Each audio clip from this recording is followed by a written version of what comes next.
qoqqobbiin diinagdee isirra tuulame lakkoomsan qabum qoqqobbiin biyyattiin akkamiin akka nyaattee bultu qofaa akka yaaddu godhutti irratti fe'amem akka addunyaan dugda itti galteef Iraan yeroo muraasa booda mataa ol qabattee jiraachuu hin dandeessu nama jechisiisa turem isin garuu mataa ol qabachuu qofaa miti kaatee dhaabbattee agarsiistem halkan iddoo rafanitti hooggantoota waraanaa ijoo saayinsoota jajjaboon jalaa wareegamem kaampiin waraanaa fi nukleera isaanii rukutamem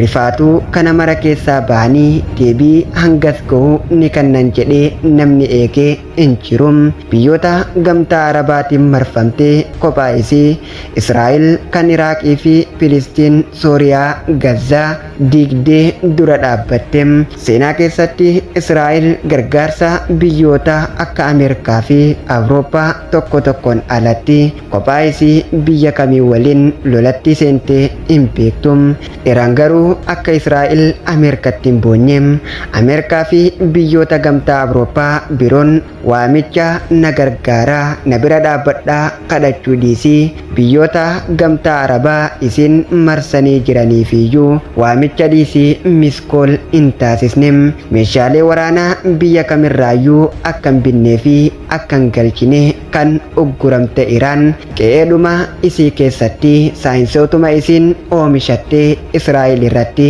roobsitem addunyaan biyya Iraan jedhamtu kaarta irratti boruun amma jettem harka andaara kaawwattee eega turte waraana guyyaa shangooteen lafa ilaalchiftee miidhaa hangas mara ga'uu dandamattee kophaa isii kan Israa'elii fi deeggartoota isii akkas raastee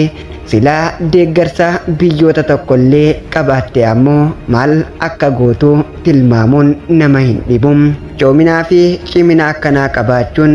Iraan raajiidhaam yeroo tokko miira deeggarsaa fi jibba keessaa baanee osuma nutti hadhaa'uu jabina isaanii himuun qaroominaam